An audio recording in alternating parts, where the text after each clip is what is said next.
If you're anything like I was, you've got a pedal board full of mismatched patch cables that are a little spotty from gig to another. You're always hunting for one that's going bad. They don't fit. You can't squeeze enough pedals on your pedal board. That's how I was until I discovered Tour Gear Design's patch cables. They're the smallest patch cables in the game. They're rock solid, extremely dependable, and I love what they make. And now I've partnered with Tour Gear Designs to get you 10% off your order by using the affiliate code down below in the description box. You can get 10% off using code 40WATT, 40WATT, but this deal gets even better. For my Patreon supporters, you actually are eligible for 20% off. You have to register with the same email address you use on Patreon and message the company, say you're one of my Patreon supporters, and then you can get 20% off your order with Tour Gear Designs, the best patch cables in the game. This podcast is made possible in part through a partnership with TrueFire. TrueFire is the most comprehensive guitar learning experience on the internet, with over 51,000 guitar lessons from the best educators in the world. It makes TrueFire the #1 most trusted music education resource for guitar players. We as guitar players sometimes get fixated on the gear that we play, and we neglect the skill level that we play. And many of us have a hard time finding instructors locally. TrueFire bridges that gap. You can find my affiliate link below to get 40% off with my code 40WATT of your first purchase through TrueFire. Learn, practice, play, TrueFire. This podcast is made possible by the support of many wonderful people over on Patreon. If you would like to support this show and help make sure it keeps going, you can go over to patreon.com/40wattpodcast, where for as little as $3 a month, you can help make sure this show keeps happening. Thank you for all of your support. Ladies and gentlemen, welcome 40 Watters to another episode of 40 Watt Podcast. My name is Philip. I am your host, and I am super excited to be here today, as I am every day. Even on days I'm not excited, I'm still excited to be here. I may have just gotten way too philosophical to start the beginning of this episode. That's fine. So we're going to have a great time. We're going to have a great episode here.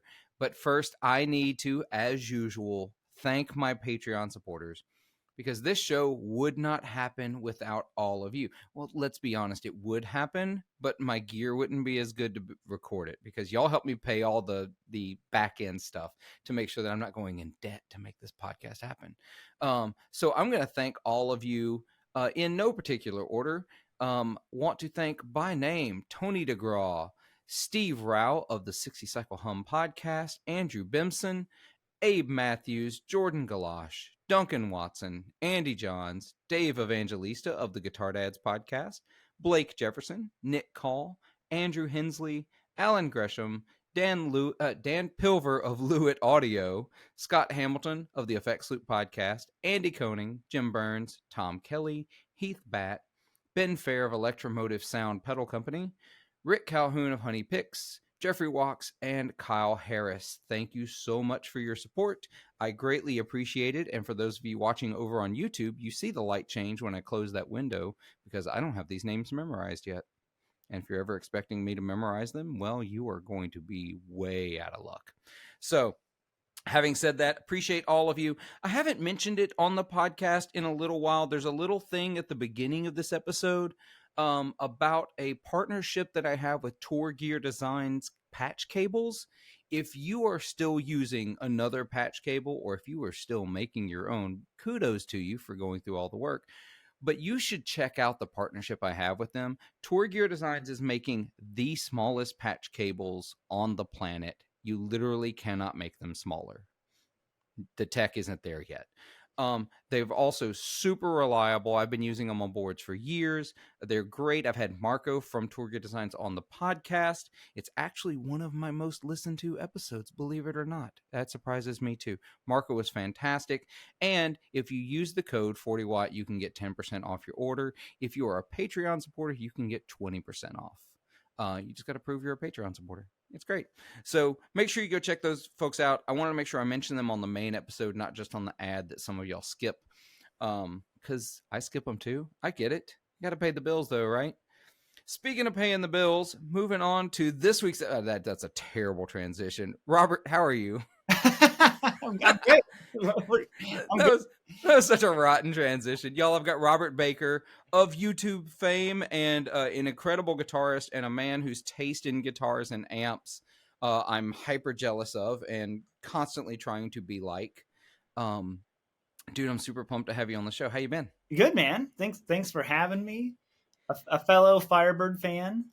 So Yeah, Firebirds, that's a thing. I apparently have one on the way to me. So, yeah. some late night good decisions. I mean, Yeah, sure. We'll call them that, which also prompts, hey, I need to move some things. yeah. So, but you know what that's like. So, we'll get a couple of things out of the way, and then I'm gonna ask you a couple of questions, and we'll see where we go from there. Yeah, man. You've covered it on your YouTube channel a little bit, although we're still seeing some old videos from the old location. You've moved to Nashville at this point, Yeah, man. Straight from 419 to 615. So right? so Yeah, we are full on Nashville at this point. yeah. That's the mark of seriousness, right? Yeah. That's when you're like, oh, you moved to Nashville. I see. I moved to Nashville in 2002. Well, technically Murfreesboro, little Nashville, whatever. And then I moved away in '04 because some other life things happened. Mhm. But I love that city and I miss it Oh so yeah. dearly. So It is it's crazy here. I mean, it's we had like a total me and my wife keep talking like, sometimes we forget that we live here. Like it yeah. hits us like randomly, like we're like walking out of Walmart. I'm like, oh yeah, we're not in Ohio, we're in Tennessee. But we were going to the movies the other night, and there's this super nice movie theater here, and they Mhm. have this big outdoor kind of like venue thing on the sidewalk, and this band is playing REO Speedwagon. I mean, and to the point where I'm like, is this REO Speedwagon? Like, it sounds so much like it. And then the dude goes into solo, and he's just nailing it. And I'm like, hold on, let's walk over here real quick before we go into the movie theater. And I look, I'm like, oh no, it's just some cover band. I'm like, oh yeah, duh. We're in You're Nashville. in Nashville. All of the Yeah. cover bands are like this. Like, just spot on, great tones. They were all the harmonies and all that, take it on the run, baby. They're just like just hitting it. I'm like, this is amazing. It's because you So gotta be. If you want to make a living, you gotta be. yeah. That's just it. Yeah. Um, which is why I moved away. No, that's not. No, but it is a whole thing. I remember. I think it was while I was living there. There was a back when I was into country that I'm not into anymore. Neither here nor there. But I think it was.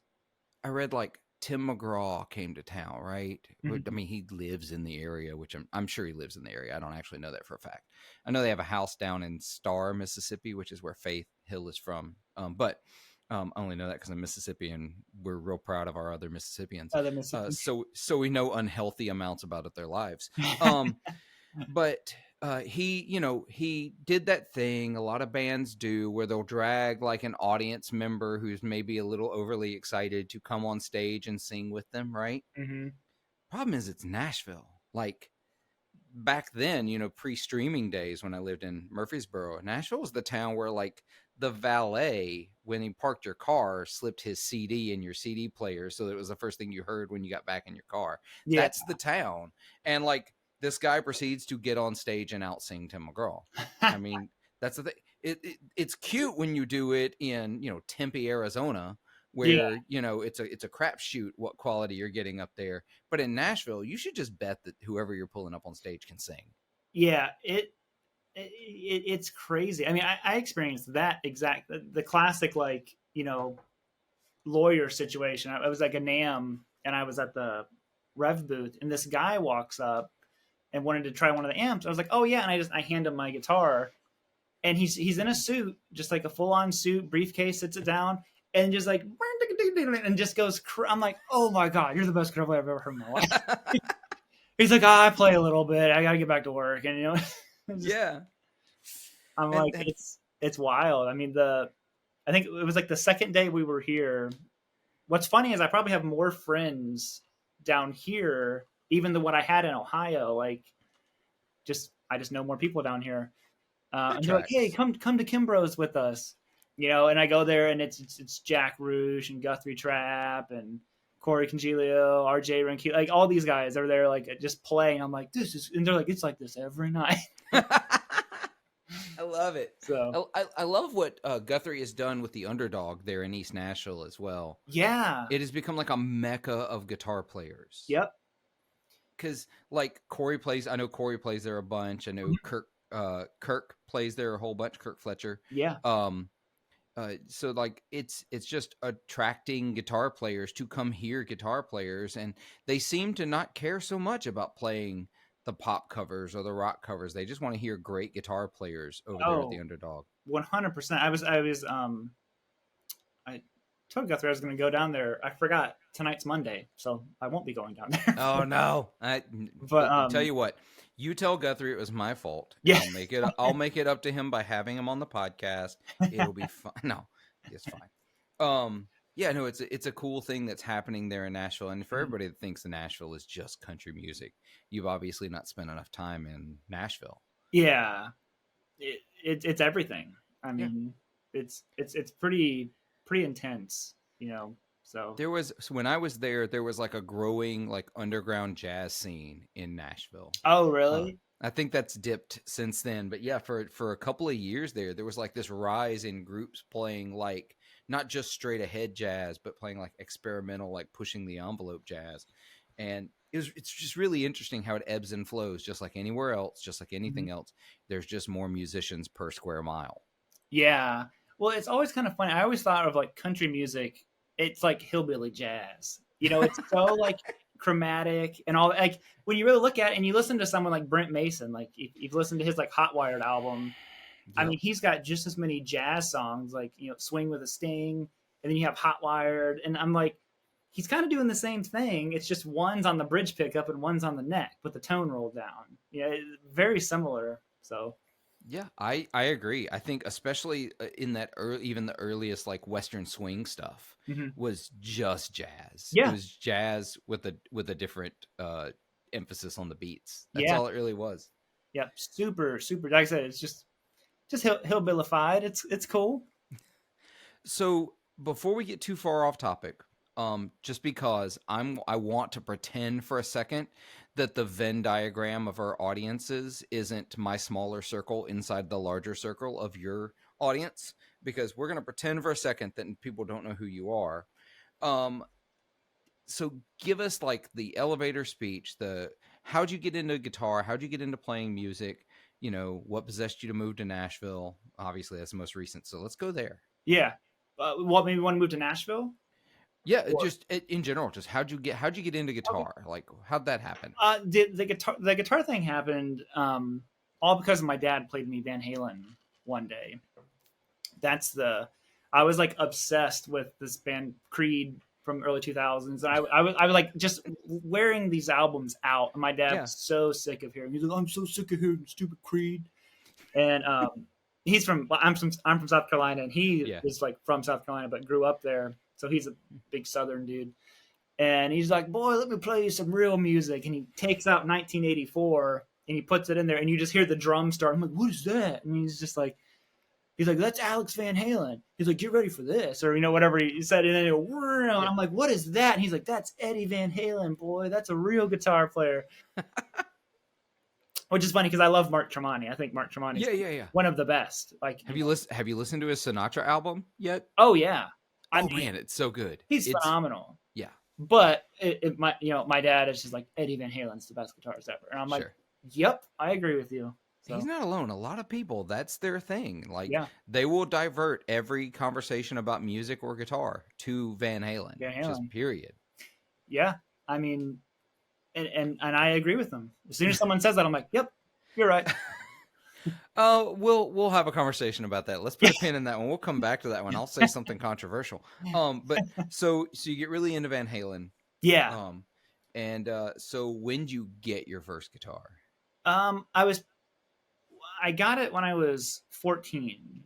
Mm-hmm. So got it, like, I remember going into the music store to get the guitar, because the guy like hands me a guitar, like, what do you think of this one? And I'm like, it's like falling. I'm like, I don't even know how to hold this thing. I'm like, right. Yeah, it's a guitar. Like, what am I supposed to do with it? Good. It's a good one. That is indeed a guitar. Yeah. and I got it, but I didn't know how to like play anything, obviously. And my friend Sure. got a guitar a little bit before me, and all I would do, he'd get so annoyed with me, is I'd turn my amp on and I would just do like a turntable, like the like when he would.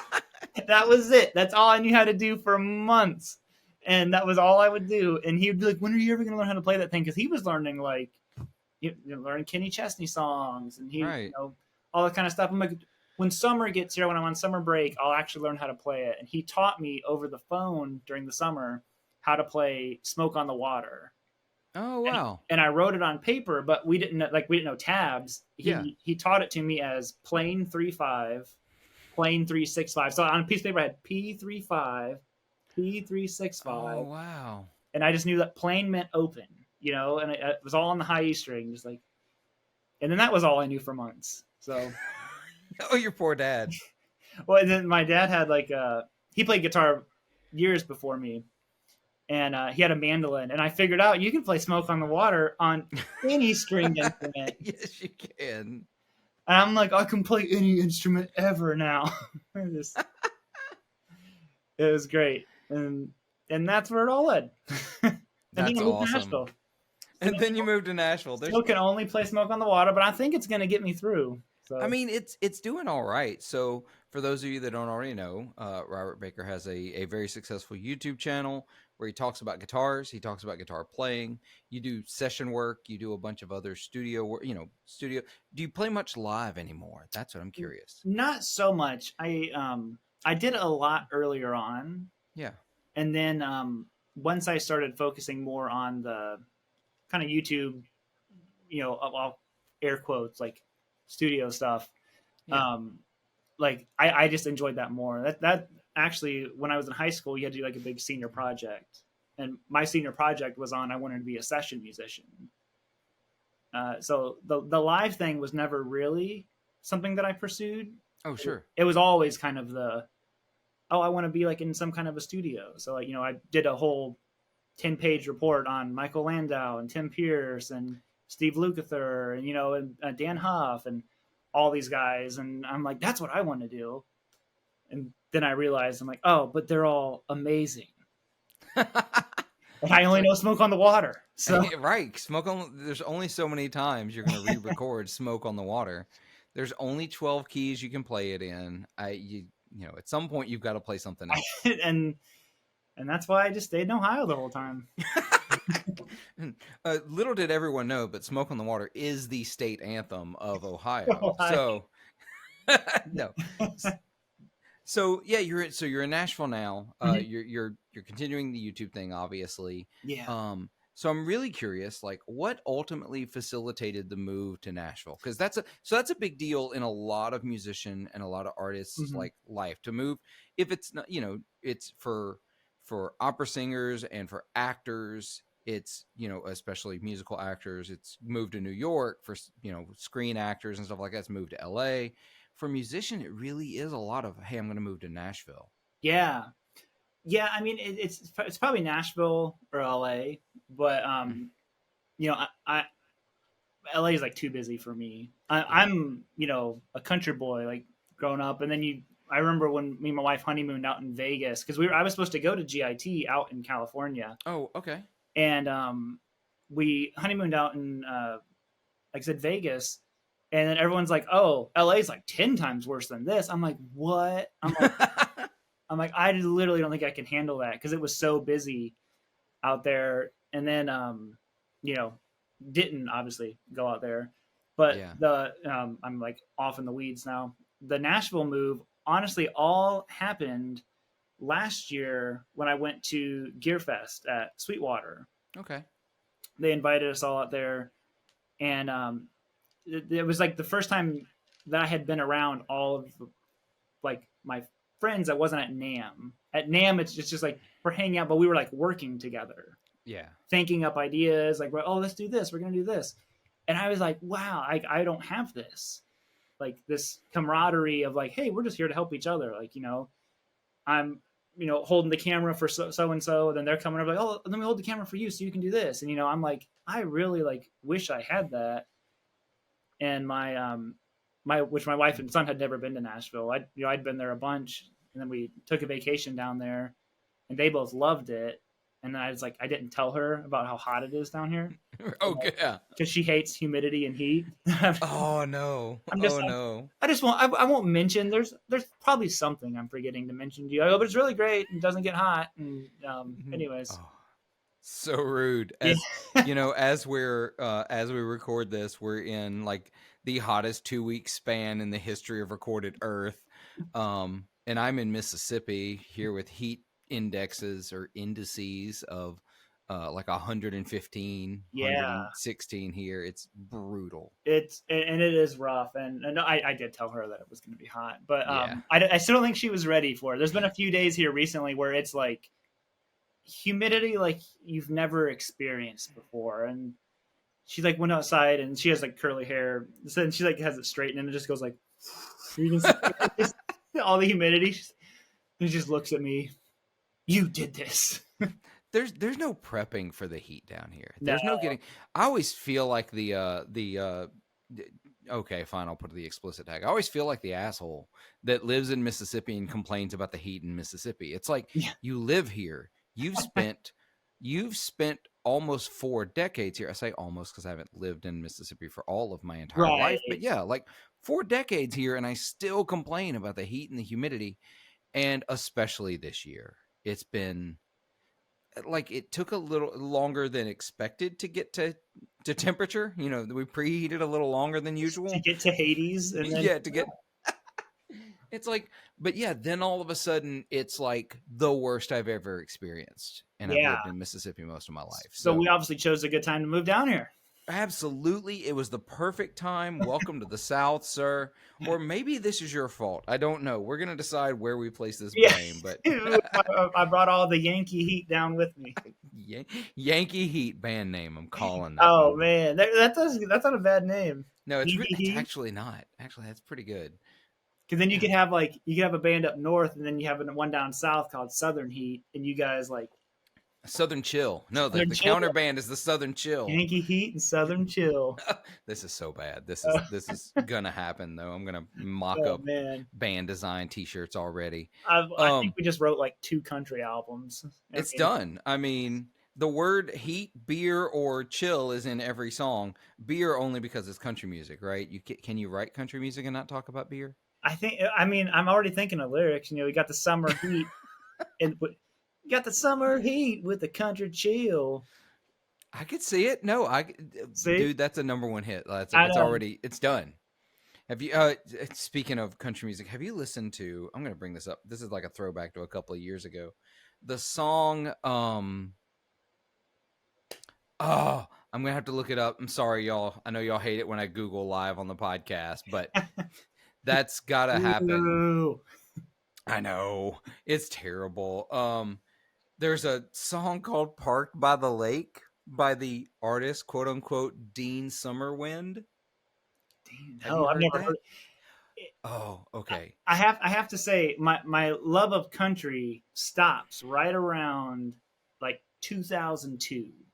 Totally acceptable. Like, I'm not here to argue that point with you. Yeah. So Dean Summerwind is a false name. It is a parody song of modern country music. And it's called "Parked Out by the Lake." And it's basically the entire 3-minute song is the phrase, "I'm parked out by the lake 80 miles from Santa Fe," just retold in like 24 different ways. Different ways. Yeah, that's the entirety of the song though. And it's all glossed up and perfect like a country record would be. And so it's the perfect like analog, like, oh, you want to know what modern country is like? Yeah. Oh, I did not mean to get on like an anti-country rant like this, on this podcast. That's usually save that stuff for the Patreon. But but yeah, it's this beautiful song. I'm gonna send it to you after we finish recording because you need to experience the song. And I'm all for it. Yeah, you can give me your reaction after. Let me know what you think after. Yeah, my wife despises country music, like to a level that's unparalleled. Like, but she can't. I can't even listen to it around her. She's like, I can't stand that fake twang that they put on their voice, Mm-hmm. and but I'm like, I love it though. I want to hear Brooks and Dunn. I want to hear like like all these guys. I'm like, I don't know why Keith Urban has a twang on his Australian accent, but Well, it's because Australian is basically Southern Brit. I it's mean, great. that's just the way it is. Yeah, That's the accent. You're the redneck Brits. yeah. So But I no. love it. I mean, I like that's the thing. Like you look at my phone and it's all watermelon crawl. You know, Oh my gosh, first yeah. first three Keith Urban albums. I mean, that's all Dan Huff and Yeah, but are you counting? So Keith Urban. Have you heard The Ranch, which was his oh yeah, band he was in? That was where I first learned about Keith Urban. I've actually bought that record at the Virgin Record Store. May it rest in peace. In Nashville. I found that record because I actually looked for that. Not everybody else is looking for Keith Urban. I think maybe his first solo album had come out at that point, right? Golden Road was out, and then the Yeah, Ranch kind of got yeah. up a Well, little bit. but it's like before the Ranch was known, I had heard about it because the song Clutterbilly on that is that the one off the Brad Paisley record? I think that's one of Uh, the Brad Paisley. I know the Keith one had like where the blacktop ends or something. yeah, it had an instrumental tune called it is Clutterbilly. Is it Okay, yeah, it's Clutterbilly off the Ranch, their self-titled album. It was an instrumental that had a video on CMT. really? Yeah, Oh man, and I I got. remember hearing that and thinking, I need this record. I need to hear this. Yeah. I need to go back and listen to the Ranch because I had the album, and then I think I got the Golden Road, and then I got Hmm. it, and I just like love the way Golden Road sounded. Like Yeah. I think that's some of the best sounding acoustics. Like I don't know what him and Huff did, but like I'm like, how do you make an acoustic sound like that? It just sounds huge. How do you make an acoustic exciting? That's what Yeah, I need to know. Because that's if you can make an acoustic sound exciting, you will never work a day in your life. You yeah. will play guitar. You'll be What fine. whatever they did, or if that was the engineer, like whoever it was, like I'm like, this is the best sounding acoustic guitar. Like whatever acoustic he's using. Interesting. That'd be a fun one to trace down and like see if you can find like what did they do to make this sound like that so that you can Yeah. get that sound. Because that's the stories I love. Like I was actually talking to someone. See how you feel about this. As someone who talks about gear a lot, we're gonna get to Firebirds. I promise. That inevitably we're gonna get to Firebirds. Um, so I was having this conversation in another podcast Discord with one of their hosts, and I was talking about the fact that I'll be honest. Like I talk to gear makers on this podcast. I talk to people who use the gear, and this podcast was loosely created around the gear that we play. But I actually am kind of tired of talking about gear. Like I like gear. I want to hear stories. Like I want to hear that story of them in the studio and whatever wonky thing they did to make that acoustic sound good. And if it ends up, well, it was just, this vintage Martin D18 mic'd with a $30,000 Neumann microphone run through this $15,000 mic pre, I'm going to be really sad because it's like, oh, that's not that exciting. Like, I want to hear, well, you see here, Leroy had this idea that we was going to wire up a transducer to a tin can and we were going to run it through a V8 Ford and somehow get I want to hear like the ridiculous wonky junk you did Oh yeah. to make this sound. That well, what's the story behind the Hot for Teacher? Isn't that because it is an actual motorcycle? And Is it really? I think it is. I think it's Dave's motorcycle or something, and they blend it into the drums, and like it's seamless. And I'm almost positive. I remember hearing about that Oh, somewhere. I need to look this up now. I haven't like listened to it real intensely, but I think it is an actual motorcycle that starts the song off, and Alex just like mimics the beat. Oh, that is okay. Now you've got my interest. I said we were going to get back to Van Halen and I'd have a hot take. Um, I like Van Halen, Mm-hmm. but like I'm just going to get canceled in guitar culture. That's just the way this is. Welcome to my last episode, Robert Baker. I appreciate you coming on. I I like Van Halen, but his guitar playing is just it's fine. to me, it's like it doesn't. I know you're gonna walk away, but like he's great, and I listened to Van Halen 1 and 2 like back to back, as you should. Mhm. Um, and I love those records. I was just talking to someone about that because I know an unhealthy amount for someone who's not really like into Van Halen. I know an unhealthy amount about his gear and his rig and how he played, because they were like, well, we were talking about Floyd Rose tremolos, and they were talking about, well, Van Halen, Eddie used a Floyd. It's like, not on the first two records he didn't. That was No, a 6-screw vintage trim. it's And they're from like, these. what? I'm like, yeah, that record was recorded in 1979. He didn't start using a Floyd until 1980. Like, I know unhealthy amounts for this guitar player, but I've also just never really been that into that side of rock and roll. You know what I mean? Like that, the shreddy, like getting into that kind of stuff. And so, Totally. yeah, so that's just not my bag. So I don't know these stories, Hmm. but I know, like, I love hearing the stories about, uh, Led Zeppelin recording the drums for When the Levee Breaks in the like foyer of this ancient house, putting the mics at the top of the stairs. I love those Yeah. stories.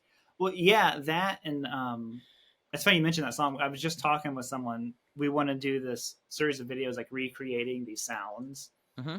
and we were talking about like when the levee breaks, doing like Led Zeppelin stuff. I'm like, I think they're, and this is like going back to gear, but I go, I didn't someone like recreate the Benson Echo Rec? And we look, and T Rex had, T-Rex did it. yeah, but it's never been released. It's been like coming soon No, for. no. So as we record this, y'all, it is technically available. You can Is buy it? it through Sweetwater, but I think it's one of those situations where they released X number and they're making them as fast as they can. Oh, And so it says pre-order, but it's like an indeterminate pre-order, because I do have a couple of people I know listen to this show. Dustin, for example, from What's This Button Do? He does a whole podcast, or I'm sorry, video series with another channel that I'm really sorry, Dustin, I'm really sorry I can't remember right now. It's not on the top of my brain. But I know he's gotten his that he ordered when it was okay. announced. So you can Wow, buy it. It's there. that's It's cool. just back ordered a little bit. Yeah, I So mean, it's crazy. Have you watched like the Nam videos on it and everything? yes, I want Oh, one man, so bad. I so own good. a full tone tube tape echo, and I have an RE201, and now I'm like, I need one more really inconvenient delay. That's what I need. One more really inconvenient If delay. you could just make it as big and cumbersome as possible, that would be the one I'm after right now. Look, if I were a touring musician, I would tour with a full on plate reverb. Just do not care. Just zero cares. Yeah, no. See that trailer back there? That's my reverb. Just like a big bundle cable running Just in and out of it. it's a Just that's a full chamber. You travel with a reverb room, like that's the reverb. Like I want this reverb. that would be the most amazing thing ever. That's a Because I that's a power move. You're just yeah, absolutely, that's a power move. That's like, this is how important the guitar is to this band. oh man. Though I that's don't. like John Mayer. He was using like Bricastes for like multiple Bricastes for his reverb. And Yeah, my a friend of mine who runs a studio out in LA, he has a Bricaste that he does on like orchestral stuff, and he's like, I didn't even know you could use this on guitars. He bought this like adapter and like got, and he's like, I mean, it sounds amazing, but it's a $10,000 reverb. He's like, right. It's a lot. yeah, And like, I've gigged. Like, I don't gig as much as I used to. So now when I gig with inconvenient rigs, as I call them. Like, not my most recent few gigs, because I was playing guitar for like this high school show choir, right? And like, mhm. I need to take up as little space as possible and be able to load in and out as fast as possible. But like with my band, like last couple of gigs last year, I took a tape echo, a super reverb, an actual Leslie. You know what I mean? It's like, how inconvenient can I make this rig? The analog rig of doom. You It just man, and like one overdrive. I what? took one overdrive into a super reverb with a tape delay, and it's the most beautiful inconvenient rig Oh ever. man, I love it so much. yeah. See, I was always the opposite. I'd be like, what amp do you guys have? And I would just like have my guitar and be like, all right, that's what we're using. No, Sir, I that's not an amp. That's the PA. It's what I'm using. it works. It works. Y'all Yeah. ever heard of Jimmy Page?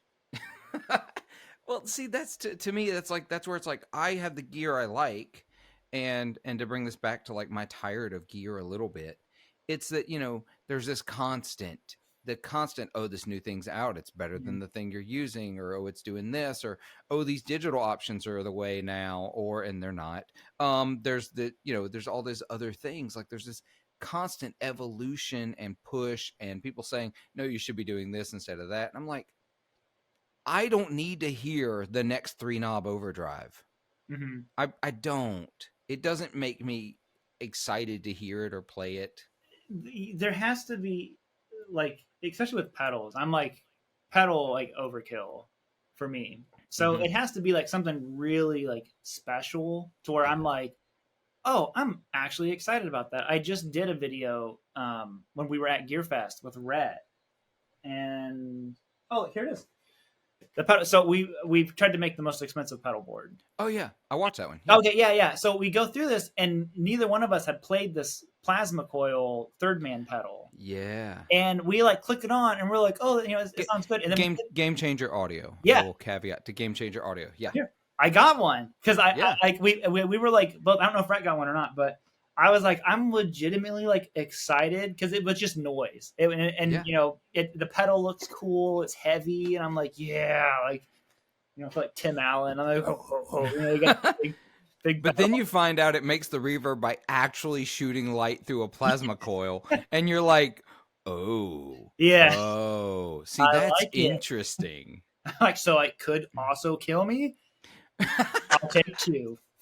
like I have something for my ADHD to focus on while I'm shoegazing. Yeah, That's awesome. yeah, That's exactly what I need. and it was. I'm like, I want one of those. Like that was cool, Yeah. and I got one of the Halo pedals, which I is the Andy Timmons, which is it's like this amazing. Like it's not a reverb, it's delay. It's this dual echo delay, and it that's incredible and sounds amazing. I'm yeah, trying to stop buying delays because I'm racking them up. But yeah, that one's really, it was, when it came out, I didn't expect it to catch on maybe the way it did. yeah. Because I just assume most reverbs and delays are probably like, I don't know why people just want more overdrives. Like overdrive is like gonna be a hit. It seems like no yep. matter what, and delays are just kind of like, oh whatever. I'll use my I can't think what the TC Electronics delay is. The timeline, not timeline, the flashback, Oh, that's it. Flashback. Yeah. which is a great delay. Yeah, it's It fine. sounds great, and and like most people are like it's. I'm like, but I love delays, so I have like a ton of delay in reverb pedals. Like I'm just that's like the pedal that I like, and then I've gotten into fuzz pedals, but Fuzz pedals is a nasty, nasty rabbit hole that no one should ever go near, because no, once you get in it, there's no coming out. Because you may go in thinking, as I did, I like fuzz faces and that's it. yeah, And then I got in and I was like, oh, I like tone benders. yeah, Oh, I like muff pedals. Oh, and I like my newest one, and I luckily only have the one pedal. Hopefully it's going to be enough. I have this Brainia effects. It's based on the harmonic percolator. I was like, oh, you're cool. those are. Yeah. Yeah. I like how all the pedal gods just laugh when you're like one should be enough. One should, no. It never is. No. It never ever is. And then you're like, oh, I like smooth fuzzes. I don't like really spitty fuzzes. Then you're like, oh, never mind. Yeah, I like that too. I like It's it. It's so nasty that I can't hear the note. I like it. yes. I need 5 of those. And then I'm gonna put them together in serial series. That's what we're gonna do. But at the same time, at some point you get sort of like, I don't know, there's so much constantly coming out that you become a little numb to it. Like I don't get excited about, well, like I think back when I was a kid and like I'd look through the musician's friend catalog and like I'd get so excited looking at guitars and Yeah. amps, and now it's all constantly streamed to my YouTube feed, and so I get like, oh, yeah, that came out. That's okay. Yeah. Yeah. Well, yeah, and it's kind of like it for me, anyways. It goes across. Sorry, that is every device is like Yeah. off right now, like both computers, phone, email. Gonna hope the limiter caught that before it went out to you listeners. If not, I'm sorry about your ears. Yeah. Oh, look, it's doing it again. What is happening? Oh my god. I went. Oh, sorry. You're good. You're Um, good. You're fine. um, what was it on The Office? The wolf. Oh my god. Like, how many texts could I get? And I don't even know See, how to silence it without muting you. oh, that's interesting. Yeah. Are you on an iPhone? I am here. Actually, let me. Hit the switch on the side of it. I did that, and then the issue that's happening is it's going to my laptop, and then it's going to my Oh, computer behind me, gotcha. and I can at least eliminate some of the Yeah. notifications. The I don't even know what I'm talking about. Oh, the guitar. I was just say it's kind of the same way with guitars for me, and maybe you relate to this too. At this point, it's only like the guitar has to have like a total vibe to it. Like you pick it up, it Yes. doesn't have to be good. It doesn't have to be a good guitar. It just has to be like, oh, this is interesting, and then you play it, and you're like, oh, I'm playing this in like a different way, you know. Yeah. And I love Dan Electros. Like they're not like inherently good, as in like it's not a custom shop guitar, but you play one and you're like, dude, this is like the weirdest sound, like, you know, it's tinny, it's not a telly, but then it doesn't feel overly good, but then it feels great because it does this one thing really, and it's that kind of thing. Yeah. You want to be inspired by something. You want it to be Yeah. cool. It doesn't matter if it's like perfect. Like I've picked up guitars. So I'm originally from the Mississippi Delta. And so a lot of people come there for blues tourism. I'm really into blues.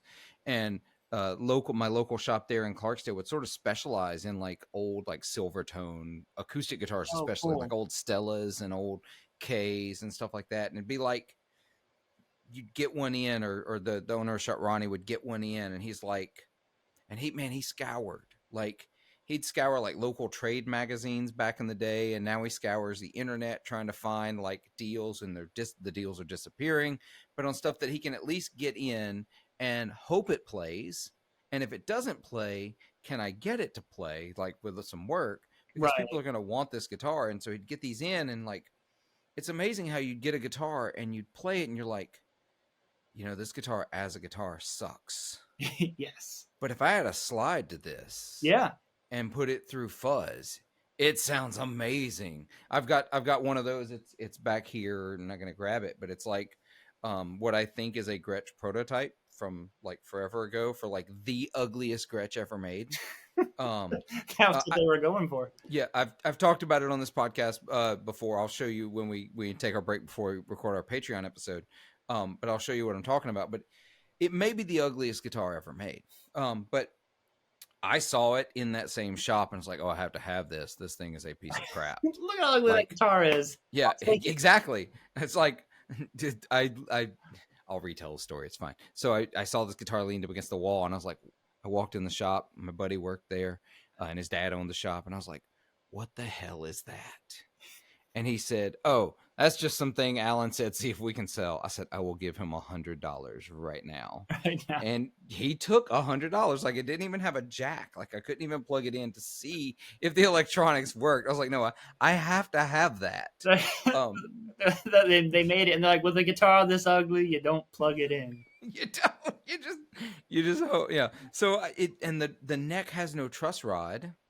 Oh, And I'm like I said, I'm pretty sure it's a prototype, like super early prototype. Everybody has told me that Gretsch never let prototypes out of the building, and I want to be like, you're wrong, because this one did. Because nobody's copying this. Like, there's no like overseas copy of this. yeah. So TK300 listeners, you can look it up. If you haven't seen one before, you'll know exactly. Once you see it, you'll be like, yep, that is the ugliest guitar I've ever seen. But so the action could never be quite right, for like actual playing. Right. But man, playing slide on that thing is so much fun. Is it? That's And cool.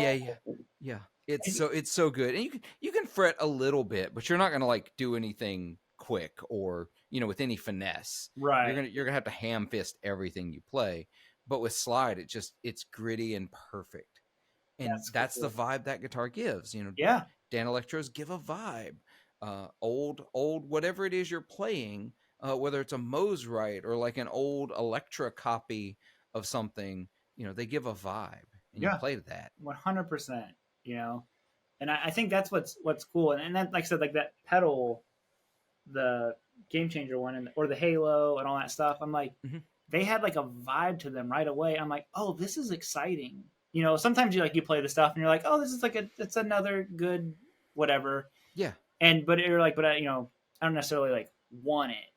But like, and then sometimes you stumble upon the stuff and you're like, this thing's awesome. Like, I want this. I just did that the other day at Groons. I went Oh in yeah. and they had. Funny you mentioned a Gretsch, because I've been like really wanting a Gretsch, like either a Oh White yeah. Falcon or a 6120 something. I want a And White Falcon so bad. yeah, and they have this like real funky White Falcon. It has this like crazy looking like lightning bolt style trim arm on it. Oh, It's really weird. weird. Like, yeah, it's from the '90s. It was a '90 something, and I'm pretty. I think they were all made in Japan back then, weren't they? I think still the high end Gretsch stuff is made in Japan. Japan, It's yeah. not a U.S. thing. And Somebody's going to yell at me. Somebody's going to tell me I'm wrong. Please do correct me I in think, the comments below. Correct me. yeah, that. But I played it right, and I'm like, I keep thinking about that Gretsch. So I was talking to my old. Do you like trade? Because I have a bunch of guitars. Whenever we moved down here, Oh sure. my so we had like a real little home studio. Then we had the other actual studio where I kept a lot of my stuff. My wife hadn't seen all the stuff in one location Yeah. in a long time, and we moved here, and the movers and like filled up this spot. I'm Uh-huh. like, oh no, and I told him like, just put the stuff in the spare bedroom for now. And my wife came up here and she's like, what have you done? And it's just like full of guitars and amps. I'm like, I'm gonna sell a bunch of stuff, you know. Yeah, no, you never want to see that. Like I have this room, and this has the majority of my guitars and Mhm. amps, but there's, you know, I'm an amp junkie. I that's my thing. Like amps get me way more excited than pedals or guitars do, which is a terrible way to be. It's It's terrible for space. very expensive and takes up a lot of space. Um Amps are a lot more expensive than pedals, y'all. It just is. And they take up like, to my right is our hallway that leads to like our guest bedroom and guest bathroom, Yeah. and the wall is lined with amps, and it's a the acoustics have to be in their own room. Oh, Like I don't even have that many acoustics. Like I have a couple of beater Alvarez, like an Alvarez baritone and an Alvarez 12 string, because you should, y'all, if you don't have a baritone or a 12 string, mhm. you really should have one, even a cheap one. Yeah. Get a cheap one. I literally bought both of those Alvarez's for like less than $300 for both of them. So used market's great. Especially right now. Just this is your reminder that we're in a soft market. Yeah. Buy some gear. We'll talk about that a little bit. Maybe we'll take that over to the Patreon. But I have also have a resonator and a couple of regular acoustic guitars, right? So I have to live in another room. They take up so much space. I don't want to see all my stuff in one space. Every time I see all of my stuff in one space, I'm Mhm. like, I need to sell everything. Yeah. No, and it's the cases. It's really the cases more than anything, because if Yeah. even if you have 10 guitars, which is a lot of guitars, but 10 hardshell cases, that's like 20 guitars. Yep. It's like, That's absolutely right. Because you don't put your guitars back in the cases when you have them at home, right? I no. use them to transport the guitar, and that's it. Like if Yeah. I'm gigging, I need the case then. Otherwise, these things don't go in cases. They go on a stand because I'm going to play them. Yeah. Yeah, it's 100%. the cases take up way too much room. That's why I've become a hardcore like gig bag guy. I'm like, I want a gig bag, and then like I find like the gig bags I love. I put a video up on YouTube doing a gig bag shootout between like the Reunion Blues Continental Series and the Mono M80, which are my two favorite gig bags right now. But Mhm. it's such a nerd thing to have a favorite gig bag. You've never been more of a musician than this exact moment. Right? When you have a favorite gig, do you have a favorite hygrometer to What's what monitor? what's the thread count on the gig bag? So when you know the weight of your gig bags, Yeah. I do, because of that video. I know the weight of a mono M80 and the weight of a, a Reunion Blues trans or Continental. But yeah, I'm at this point now where I'm like, I could just sell all the hard cases and just get them away. I hate hard shell case. It's funny because there's like the big kind of riot, and I understand the people's side of complaining, like, why did these expensive guitars not come with a hard shell case? Because in Right? theory, I'm like, I totally get it. Like, I got like a EVH Frankie, and I'm like, what, your favorite guitar player? Um, I I'm do like, like EVH. and it comes with, it doesn't come with a gig bag. Like, I'm like, that's crazy. Like, it doesn't even come with it's literally packed like a Squire. Like, just, Wow. yeah, no, I take it back. I've gotten Squires that have come with like those like super thin cheap gig bags. Yeah. EVH. Like discarded tent material is Yeah. what those gig bags are made I think out that's of. what they buy it from. They raid like, circuses and stuff, but It's like when that circus tour is done, we can use those. that's like 1,500 gig bags. Right? But yeah, but at the same time, I like when I would get guitars from people, I'd be like, they're like, hard showcase. I'm like, do you have a gig bag? Yeah. I Do really you have a don't gig bag? want the hard showcase. Yeah. So, Especially now. Gig bags are so good now. yeah, They're so much better than they even like get away from like the big boys that we think of, like mono, and we think of Reunion Blues. And if you don't think of Reunion Blues, you really should watch my video. mm-hmm. Just saying, y'all go back, watch the video. I do love them both, but even like Gator stepped it up. Fender makes a great gig bag. Some of their like I used to know the model number because I bought a couple of them. It's like their something 1448. I don't know. I may have made that number up. But it's a really good gig bag, like Yeah. cheap. And the Reunion Blues stuff is a soft case. It's basically, as good as a hard case, but about 10 pounds lighter. Yeah. Yeah, I'm at a point now where I don't fault anyone for selling a guitar without a hard case, but you should have a gig bag or something like that. Yeah, I mean, a lot of like the I think my PRS CE24 came with a gig bag, but it was just like a nice. I'm like, oh, this is a nice gig bag, Yeah. And then like my DGT has the most obnoxiously heavy. Like I've never.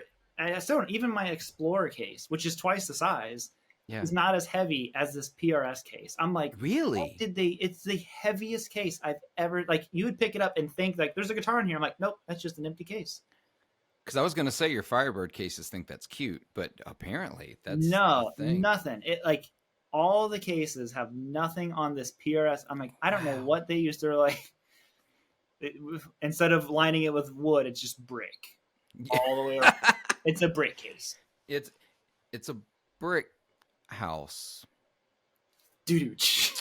I'm so bad. So yeah, so that's exactly right. It's like I've got, the couple of the custom shop Gibsons behind me. The custom shop Gibson case is heavier than the regular case, and the regular case is too heavy. Yeah. I can't stand it. I'm at a point now, people look at me weird when I show up at a gig with a Gibson in a gig bag, soft case, and they're like, really? I was like, yeah, dude, I don't want to, my back's valuable. I'm stuck with the one I've got. So I'm going to, use the lightest thing I can possibly carry this guitar in. I get it. I was that guy when I was younger. Maybe it's a young people's thing, like worrying about having a hard case. I need to have this hard case to carry things around. Yeah. I've always just had a gig bag and probably been like pretty careless with it, just like slinging it around like I think it'll be fine. It's a tally, Man, I've been way too real about that comment. It's a telly. It's fine. You can't break it. And I don't think you can. No, I don't think you can either. Like I've tested it too many times in real life. And I find that, like, for example, someone was asking me recently about the Reunion Blues because I carry a Les Paul in it, and the notorious Les Paul headstock breaking. They're like, "Don't you worry about that?" I was like, "Yeah, but I worried about it in a hard case too." It's probably worse than a hard case, honestly, because of it's so stiff. That's like Firebird cases. Yeah, it doesn't give. Yeah, when you push it in, it's hard case pushed against hard case. I'm like, at least the gig bag, it flexes, it moves, but Yeah. And it absorbs a little bit of it, because otherwise it's just putting all that energy directly into the neck. I'm not yeah. going to go into a physics lesson because I don't understand it well enough. But they asked me, though, they're like, if it fell over, do you think it'd be fine? I said, yeah, but I also don't want my guitar to fall over in a hard case either. I Like, prefer if my guitars didn't fall. right, just in general. Don't have your guitars falling over. Like, put them safely places. Yeah, if I think, I don't know, I were in a car crash, my guitar might be better off in a hard case, maybe.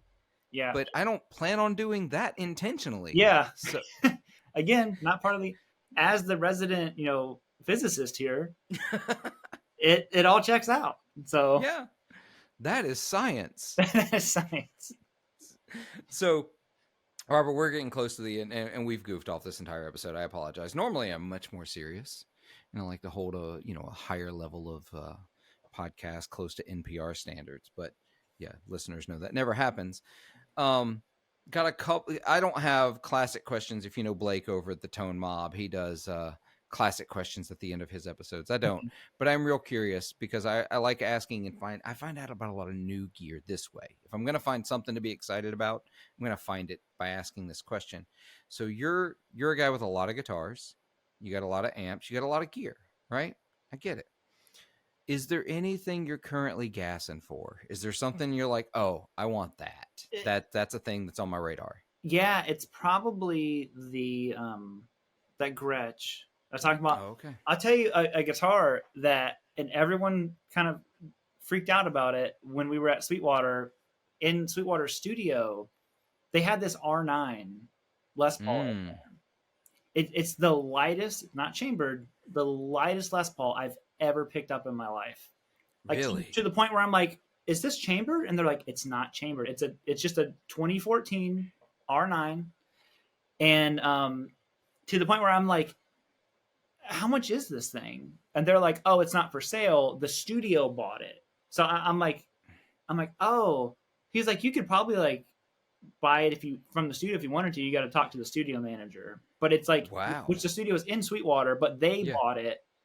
They go just on a whim, and they said everybody who comes in here plays this Les Paul, and they're like, this is the best Les Paul I think I've ever played. And then Don Carr was just like, I was talking to him, he's like, that Les Paul in the studio? I'm like, he's like, you're not allowed to buy that thing. He's like, I've used that on so many recordings here. Really? I'm like, it's just this mythical Les Paul that exists over in the studio. That's wild. Yeah, the whole, like, just the existence of a light Les Paul is wild to me. I mean, it had to be like 8 pounds. I've never picked up a Les Paul that light before in my life. I'm like, that wasn't chambered. I was super excited to find this R8 that's behind me and it was only like 8 pounds, 11 ounces. And I was like, oh, let's go. Yeah. You know what I mean? Whereas my last Les Paul was 9 pounds, 10 ounces. That was a 2019 Gold Top I had. Oh my God. My KM is Trogley weighted. I think it's 11 something. It is. Oh my gosh. It's what's 70. So it's just like boat anchor. It's like full on, like, I don't know. What do you want to do with it? You want to stop your car? That's like what a double neck SG would weigh. Yeah. Like you sit and play it, whether you want to or not. Like, yeah, it's going to bring you down. That's just, yeah. So I think I'm going to try to get this right. Kyle, I apologize if I get the weight. So Kyle is a listener of the podcast, one of my Patreon supporters. He bought a Les Paul last year, and it's a Les Paul standard, like 2021, like a new one. But it was in like I think it was a Guitar Center exclusive finish, like an unburst kind of finish. It's like that really almost not a burst thing. Yeah. And it's 8 pounds, 2 ounces. Wow. And that's a Les Paul standard. Yeah, so not chambered, just nope, just plain old. Whereas I had a 2019 Les Paul standard 50s that was like 9 pounds, 10 ounces, to give you an idea of the variance in a Les Paul standard. Yeah, it's wild. I think there's just those like mythical light ones that just float around every once in a while, and they just happen to be there. But That's awesome. Yeah, I dream of those days of a super light Les Paul. That'd I be know great. I don't own any of those. All of mine are like so heavy. Yeah, well, that you like that whole like. I think you've got a couple of customs. Is that right? No, I had a custom, Okay. and I did end up selling it. I have like a gold top, which was like a like birth year. I was like when I turned 30, I'm like I want to get like an 89 something, and I was Yeah. like I really want a gold top, and that's when I got that one. But it's heavy, and then the KM's heavy, and then I have the Junior, which it's not too heavy, but it's not like light either. Yeah, yeah. So I get it. yeah, Well, I tell you what, we're going to wrap up here. Robert, tell the folks where you can find you. All these links are going to be down in the description or in the show notes, so you can check those out. yeah. You pretty much just put my name in anywhere, and then it'll bring up somebody named Robert Baker, and I just hope that it's me. So So I'm not going to put that in the show notes. So what you actually have in the show notes is links to Robert's Instagram, his YouTube channel, and whatever. Are you over on Threads yet? Have you I don't. jumped that? You know what? I don't even know what it is. I still don't know what Twitter is, so I'll probably never make it. No, that's fine. That's fine. But for the record, so I am going to put all those down below. If you just Google Robert Baker, it's the third option. It's not the golfer or the actor. It's not. Yeah, exactly. It is not the actor. Actually, you showed up before the golfer. Did I? Yeah. In your face, golfer. In your face, golfer. Golf sucks. Sorry. It's probably Robert Baker from Tragically Hip comes up. Yes. Yeah. Yeah. So we're gonna move over to Patreon, y'all. I thank you for hanging out and listening to this very goofy episode. I've been in a goofy mood today, just because I don't know. I'm trying to make the best of a Monday. You know how that is. What can you do with Monday? You make the best. Nothing. And make the absolute best of it. But I've had a blast. I hope you've had fun. Listeners, I hope y'all have had fun. I hope y'all come back. If this is your first time checking out the 40 Watt Podcast, welcome. For the return listeners, thank you so much for hanging out and making all this happen. Robert, again, thanks for being on the show. I think I've said that 3 times now. Yeah, buddy. Hey. Yeah. You're very welcome. Yeah, I appreciate it. And until you hear my voice again, or YouTube viewers, until you see me again, be good to yourselves, be kind to each other, and make some noise.